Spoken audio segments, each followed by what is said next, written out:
Les fêtes arrivent.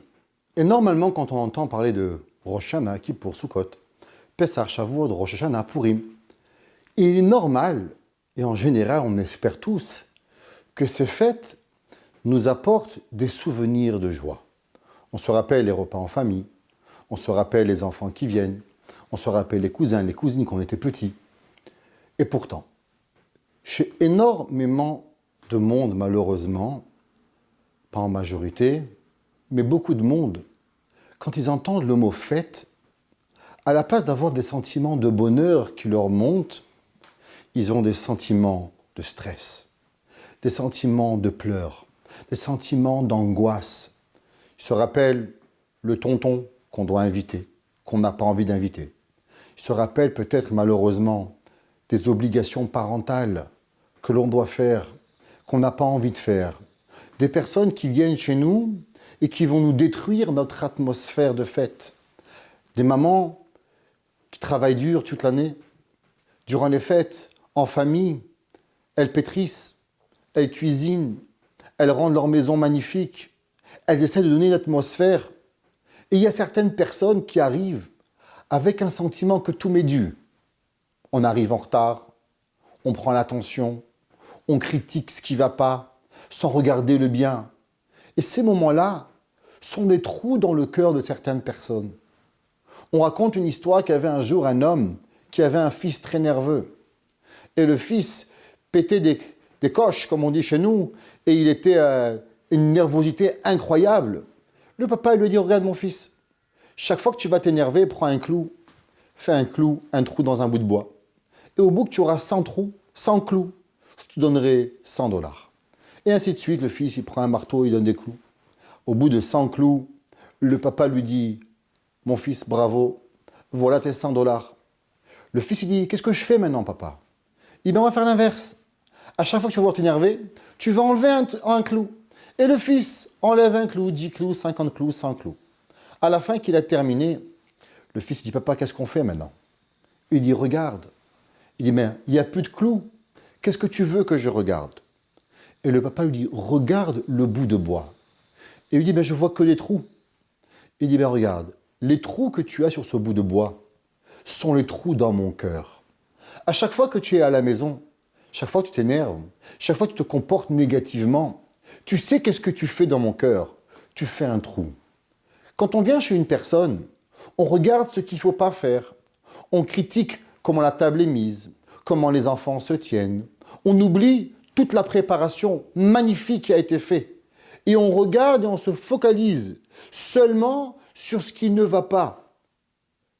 Messieurs, mesdames, quand vous faites cette réflexion, vous ne détruisez pas seulement la salade cuite, vous ne détruisez pas seulement la mayonnaise ratée, vous ne regardez pas le verre qui est sale, vous venez de détruire le travail de certaines personnes pendant des jours. Et là, il se pose des questions halachiques. Quelles sont nos obligations envers ces personnes négatives? Sommes-nous dans l'obligation de les inviter? Quand nous avons véritablement des enfants, une famille, un mari, une femme, qui ont travaillé, qui ont donné leur cœur pour pouvoir arriver à ce moment si extraordinaire de Rosh Hashanah. Imaginez-vous Pessah, une famille entière pendant un mois qui a nettoyé la maison, qui a dépensé des milliers de dollars ou d'euros pour avoir une fête magnifique. Et là, nous avons un invité que nous savons au préalable qu'il va tout détruire. Avons-nous le droit de l'inviter pour, je vais dire un mot dur, saccager notre ambiance à la maison?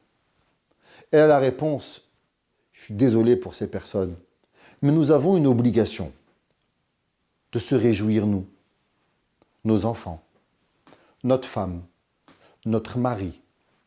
Les autres personnes, si elles sont capables de nous respecter dans notre environnement, si elles sont capables de venir chez nous et de pouvoir sortir de chez nous avec de la joie, du baume dans le cœur, alors nous pouvons les inviter. Et nous avons même un devoir d'inviter des personnes tristes pour pouvoir véritablement leur réchauffer le cœur. Mais des personnes qui vont nous détruire notre table. Des parents qui vont venir et que pendant une semaine, le gendre ou la belle-fille va pleurer tous les jours?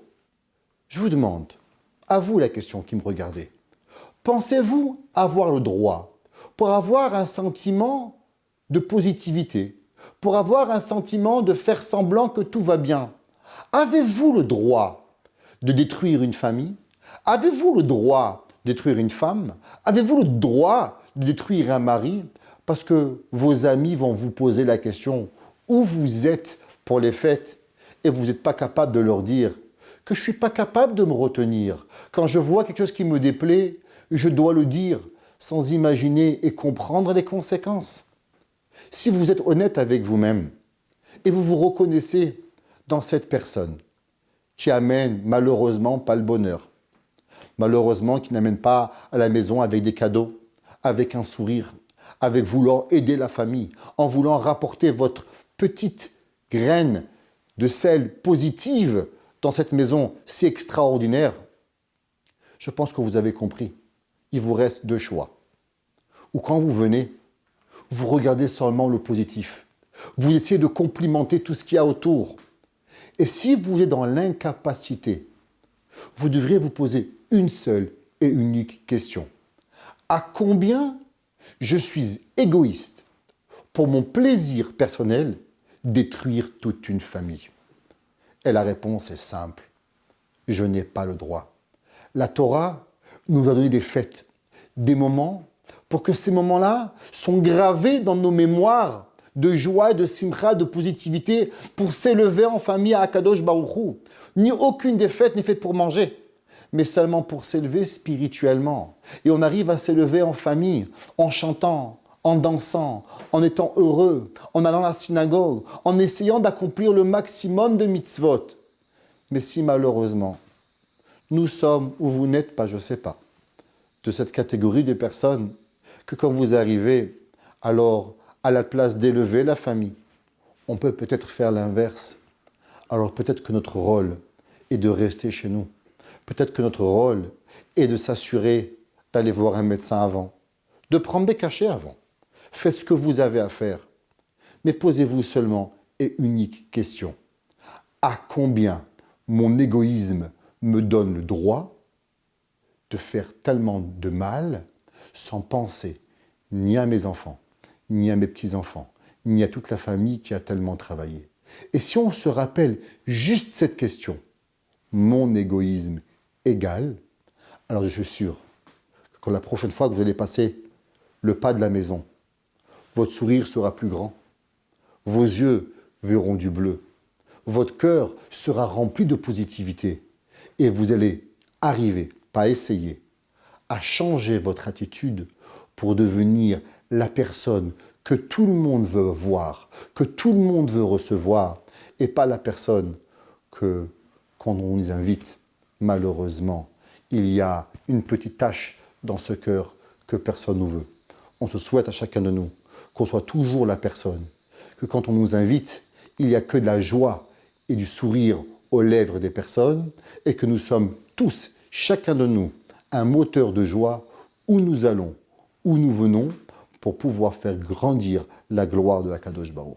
La ligne d'écoute Torah Box, c'est une équipe de thérapeutes et coachs bénévoles à votre disposition chaque jour pour vous écouter et vous aider à surmonter votre difficulté. Problèmes de couple, solitude, dépression, violence, harcèlement.